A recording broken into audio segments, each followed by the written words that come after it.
माशाअल्लाह मजमा अल्हम्दुलिल्लाह दूर दूर तक टोपियों की बहारें नजर आ रही हैं। रूह शाद है, दिल बाग बाग है। अल्लाह ताला तुम्हारे इन चेहरों की ताबानियों को सलामत रखे, घरों में बरकतें अता फरमाए। वली तो बहुत है दुनिया में, लाखों करोड़ों वली हैं दुनिया में, अरबों खरबों वली हैं दुनिया में। और ऐसे ऐसे मोर्चों पे अल्हम्दुलिल्लाह हुजूर का झंडा लिए बैठे हैं अल्लाह के वली। ऐसे ऐसे मोर्चों पे हुजूर का झंडा लिए बैठे हैं कि जहां हम और आप प्लेन और हेलीकॉप्टर से भी नहीं जा सकते। दूर पहाड़ियों की चोटी पे अल्लाह वाले बैठे हैं, समंदरों की आगोशों में अल्लाह वाले बैठे हैं। सुभान अल्लाह। न जान की फिक्र है, न माल की फिक्र है, न औलाद का टेंशन है। इन्हें तो बस एक ही टेंशन है कि हुजूर की अजमत का झंडा बुलंद से बुलंद तर हो जाए, ऊंचा ही रहे, नबी का झंडा ऊंचा ही रहे। बस यही टेंशन है अल्लाह वालों को। तो हम आज की इस मजलिस में वलियों का जिक्र खैर करेंगे, अपने सीनों को रोशनी देंगे। सुभान अल्लाह, जोर से कह दो सुभान अल्लाह। वली दुनिया में बहुत है, मगर हर वली का मिजाज अलग अलग है। कुछ वलियों के मिजाज बड़े जमाली होते हैं, कुछ वली बड़े जमाली होते हैं, कुछ वली बड़े जलाली होते हैं। जलाली वली तो तुम्हारे सेफनी के पास में लेटे हुए हैं। ये हजारा मोहम्मद नगर से आगे मेरे बचपन में एक कच्चा मज़ार हुआ करता था सैयदना मोहम्मद शेर वली का।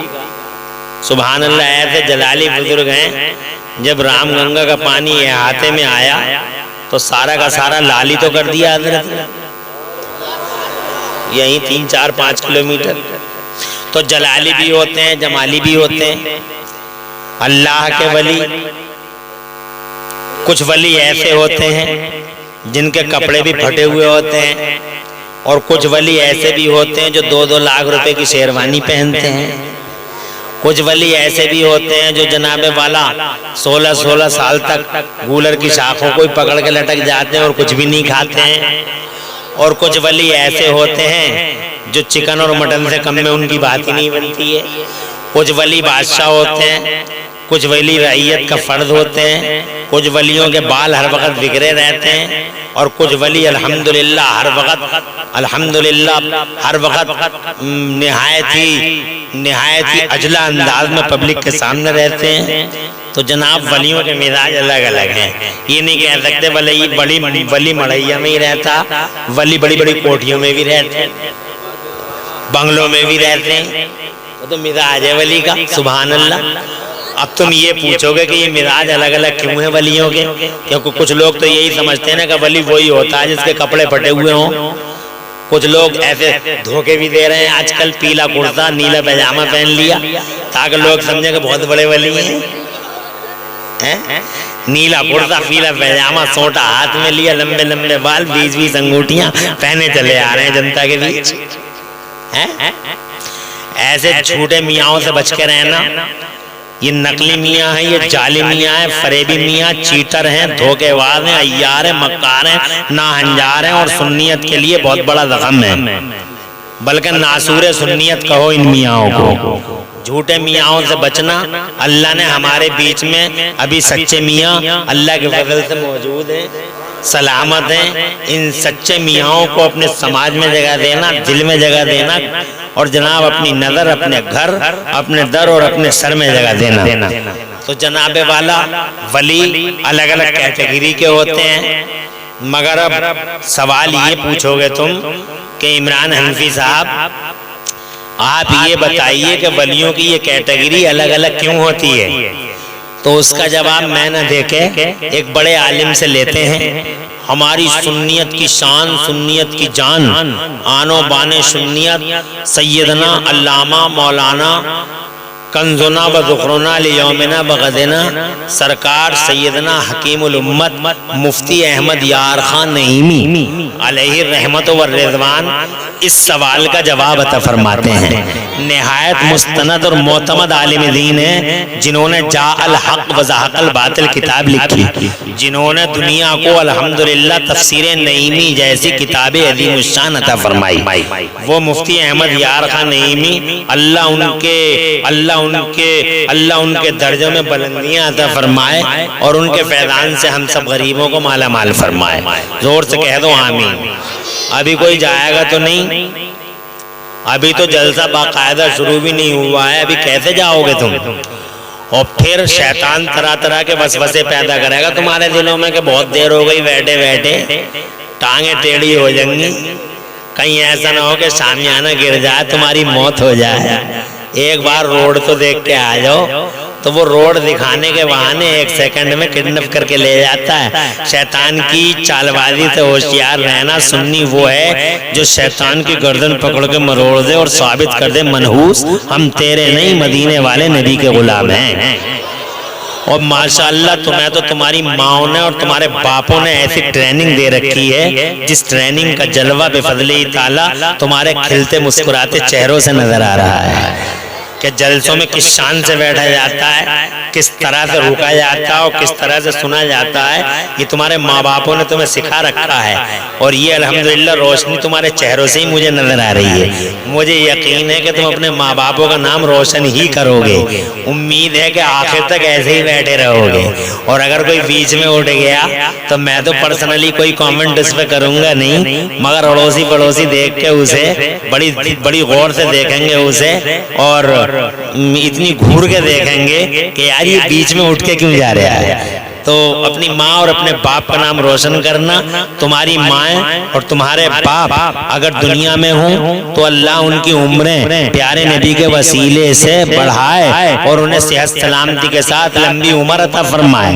और अगर इस दुनिया से तुम्हारे माँ बाप रुखसत हो गए हों, अल्लाह की रहमत की तरफ इंतकाल कर गए हों, तो अल्लाह ताला प्यारे हबीब पाक के वसीले से उनकी मग़फ़िरत फरमाए, उन्हें जन्नतुल फिरदौस में आला मकाम दे। माशाअल्लाह सिलसिला जारी है, बैठ जाइए माशाअल्लाह। और ये मौलाना साहब कोई आ रहे हैं तो यहाँ आ जाएं, है नहीं? मौलाना साहब इधर आते रहे और अल्हम्दुलिल्लाह आप बैठ जाएं। अल्लाह ताला खुश रखे और आबाद रखे। मैं अपनी बात की शुरुआत करूं, जरा जोर से तुम सुभान अल्लाह कहो तो मैं अपनी बात की शुरुआत करता हूं। माशाअल्लाह। तो हकीमुल उम्मत मुफ्ती अहमद यार खान नईमी अलैहि रहमत व रिज़वान फरमाते हैं, तवज्जो करते रहे, इधर देखिए, इरशाद आली, इधर देखें भाई, देखते रहें। आएंगे मेहमान हैं, मौलाना साहब आ रहे हैं। कौन से मौलाना साहब आ रहे हैं? माशाअल्लाह। आप इधर देखिए और माशाअल्लाह अब कब तक देखते रहेंगे? देखिए वो लोग आ रहे हैं तो कब तक देखेंगे आप? बस इधर ही देखते रहिए इंशाअल्लाह। हजरत आइए, तशरीफ लाएं। वालेकुम सलाम। मिजाज अच्छे हैं माशाअल्लाह, तशरीफ रखें। देखिए जितने भी हजरात आएंगे उलमाए किराम सब अपने आप स्टेज पे आ जाएंगे और आपको इधर उधर देखने की जरूरत नहीं है, मेरी तरफ मुतवज्जे रहें। तो हकीमुल उम्मत मुफ्ती अहमद यार खान नईमी अलैहि रहमत व रिज़वान फरमाते हैं कि हर वली किसी न किसी नबी के कदम पर पैदा होता है। हर वली किसी न किसी नबी का साया बनकर आता है। हर वली किसी न किसी नबी का मजहर बनकर आता है। हर वली किसी न किसी नबी का परतव बन के आता है। तवज्जो है। तो जो वली, जवाब सुनो कितना प्यारा जवाब है। जो वली जिस नबी का साया बन के आता है, जिस नबी का मजहर बन के आता है, तो जो मिजाज उस नबी का होता है वही मिजाज इस वली का होता है। जोर से कह दें सुभान अल्लाह। समझ गए ना? जैसे हजरत मूसा बड़े जलाली थे, हजरत मूसा नबीना वालेइस्सलाम बड़े जलाली थे, उन्होंने मौत के फरिश्ते के मुंह पे ही तमाचा मार दिया था। बुखारी शरीफ की हदीस है जनाब वाला, इतने जलाली थे, इतने जलाली थे। तो जनाब वाला अब जो वली उनका साया बन के आएगा तो वो बहुत जलाली होगा। फैसला हो गया। हजरत ईसा बड़े जमाली थे, बहुत जमाली थे। वो जनाब वाला किसी से कुछ भी नहीं कहते थे। उनसे तो छोटे छोटे बच्चे आ गए ये तक पूछ लिया करते थे कि हमारी अम्मी ने मिठाई किधर रखी है घर में। तो वो छोटे छोटे बच्चों को बता दिया करते थे तेरी अम्मी ने तेरे घर के फला कोने में एक पोटली रखी है, पोटली के नीचे पोटली रखी है, पोटली के नीचे पोटली रखी है, इसके नीचे बर्तन रखा, बर्तन के नीचे मिठाई रखी है। चुपके से जाता था, उसी कोने में पहुंचता था और जनाब वाला पोटली निकाली, बर्तन निकाला, मिठाई निकाली, मिठाई का खेल खत्म। बच्चे ने मुंह साफ किया बाहर, अम्मी को जरूरत पड़ी मिठाई की, पता चला नदारत है ही नहीं। अम्मी ने बच्ची से पूछा बेटा मिठाई, कहा वो तो ऐसे ऐसे हम खा गए। मन के सच्चे झूठ कहाँ बोलते हैं? हम खा गए, तुम्हें कैसे पता लग गया? तो बोले बाबा ने बताया था।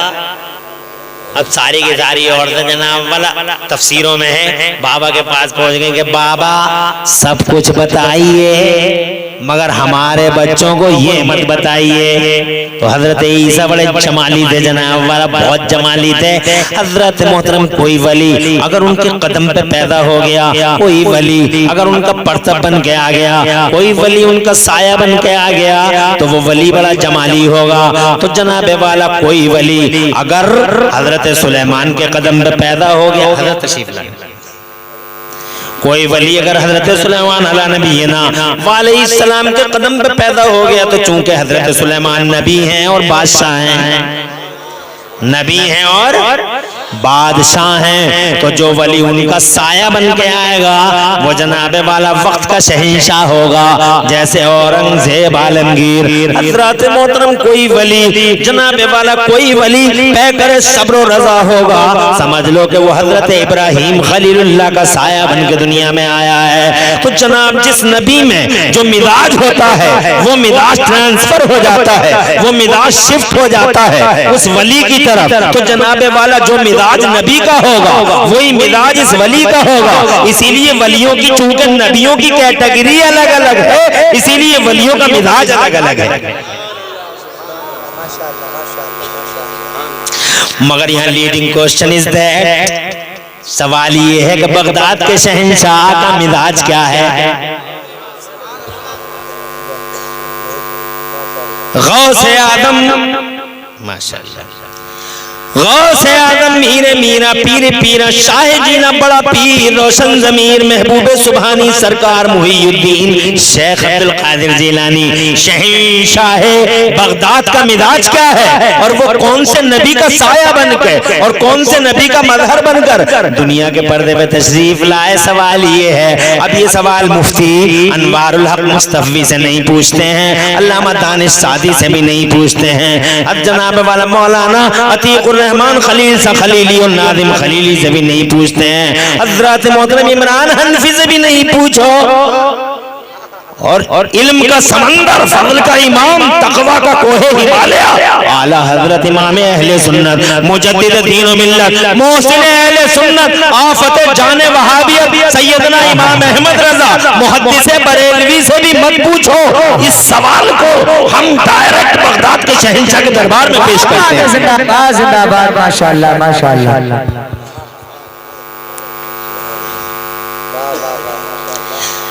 गौसे आदम से पूछते हैं सरकार, सुभान अल्लाह, और दूर से आलिमों के आलिम, फकीहों के फकीह, खुदा की कसम गौसे आदम किसी मामूली आलिम का नाम नहीं है। जोर से बोलो, जबरदस्त आलिम दीन है, आलिमों के आलमुल उलमा अफक़हुल फुक़हा सैयदना गौसे आदम किसी मामूली हस्ती के मालिक नहीं है। इल्मी एतबार से उस जमाने में पूरी दुनिया के पर्दे पर गौसे आदम का हम पल्ला नहीं था। अल्लाह ने ऐसा आलिम बनाया था और जनाबे वाला हर वली को अल्लाह ने इल्म अता फरमाया। तवज्जो है। कुरान का इल्म हर वली के पास है, वो मदरसे में बैठ कर पढ़े या ना पढ़े, मगर अक्सर वलियों ने मदरसे में बैठ के ही पढ़ा है। मदरसों का बड़ा इंपॉर्टेंस है। आज तुम मदरसों से बहुत दूर भाग रहे हो और जनाब वाला मदरसों की हैसियत तुम्हारे नजदीक है नहीं जनाब वाला। मगर मैं ये अर्ज करना चाहता हूँ, मदरसा बुनियादी चीज है। अपने बच्चों को इल्म दीन से माला माल करो जनाब वाला, बुनियादी चीज है। मदरसे हैं तो मस्जिदें हैं, मदरसे हैं तो इंसानियत है, मदरसे हैं तो वक़ार आदमियत है, मदरसे हैं तो मानवता है, मदरसे हैं तो नमाजी हैं, मदरसे हैं तो नमाज है। मदरसे ही नहीं होंगे तो तलफ़्फ़ुज़ कहाँ से लाओगे, तलफ़्फ़ुज़ नहीं होगा तो नमाज कहाँ से लाओगे, कैसे पढ़ोगे नमाजों को। मैं मस्जिदों में एसियां लगाने वालों, टाइलें लगाने वालों, करोड़ों करोड़ों रुपए मस्जिदों की तौसी और मस्जिदों को चिकना करने में लगाने वालों से ये कहना चाहता हूँ कि मस्जिद में चाहे एसी हो या ना हो, मगर तुम्हारे हर मकाम पे एक मदरसा मुस्तफा जान रहमत का घर जरूर होना चाहिए। सुभान अल्लाह, सुभान अल्लाह।